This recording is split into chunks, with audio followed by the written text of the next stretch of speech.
Hi, my name is Ken Krugrer. I am a software developer and IT instructor, and I was first drawn into Habitat. Actually, I volunteered at a couple of individual Habitat events for different affiliates over the years, and I always had a lot of fun and learned a lot and got a lot out of it.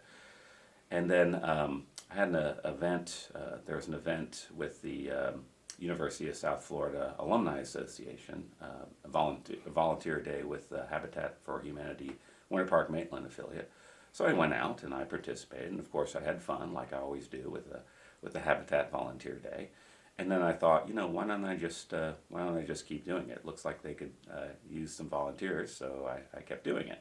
It was fun. It fit into my schedule, and after a while, I was doing it every weekend, and learned a lot. Learned lots of different pieces of the construction. Learned a lot about working with high school students and things like that. After a few years of that, I guess they decided they wanted to make me a board member, so they went ahead and invited me to be on the board of directors. So I said yes, not really realizing how much work it was. And I also got involved in the family selection committee, so that's what I've been doing now. So I think one of the most important aspects is the fact that Habitat for Humanity in general relies on volunteers to come out and put in most of the labor. And I think that it obviously has a benefit as far as keeping the house down, the cost of the house down for the home. But I think the bigger impact is the impact that it has on the individual who's actually doing the volunteering.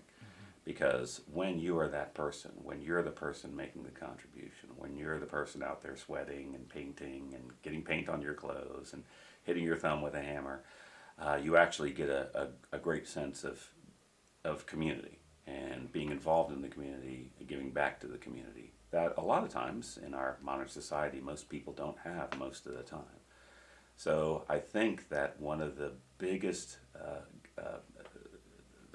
gains that people have is those volunteers themselves that come out and actually get the benefit of participating.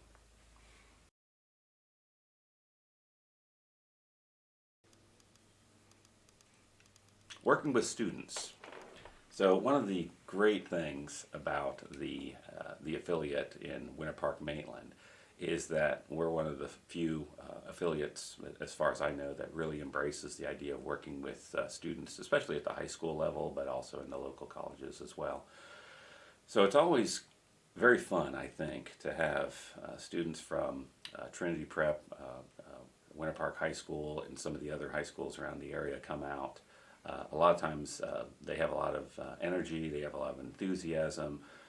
They don't necessarily have that much know-how, and so that's a place where we can kind of work together to kind of show those young folks how to actually do something, and actually to kind of help them grow as they kind of learn how to do these things themselves. After a few years, some of the high school students, I kind of feel that they could probably build a house themselves if they just had the material and space to do it, because they gain so much expertise in such a short time.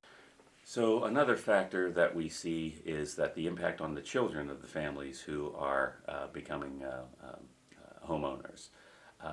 So children kind of need stability. They thrive in an environment where they have stability. A lot of times when the candidate families come to us, they're renting, of course, or very likely they're renting. And many times they have to move from place to place. A lot of times they're in apartment complexes that are very loud, sometimes dangerous. There's loud things happening at night. And we've had some of the children that we've talked to talk about how uncomfortable they are just living in an apartment environment. There's certainly no yard, so it's kind of interesting to see the impact on a child growing up when they're able to live in the same house for year after year, same stable environment, same room, same yard. They can walk down the block to visit friends in the neighborhood. It's a different impact, and that kind of goes on later in life. That stability leads to the ability to do things later in life with a more successful foundation that was paved during youth. So my background is in software development. I work in IT. I work with computers. I work with software. I work with programming. I don't really work with anything tactile as far as, framing and painting and concrete or anything like that. So when I first started, I really didn't have a whole lot of expertise in any of this, which is fine because most of the people, the senior folks who are volunteering, they have all the expertise. And so I was able to learn an awful lot from them. So that was kind of an eye-opener as far as how the types of skills that I've been able to learn. But also just working with people in general in a different way. I always work with people. As an IT instructor, I work with people all the time. But it's a different type of work when you're working with folks, especially the younger folks from high school that are kind of coming out and they're working in something like this for the first time. It's just a really good experience.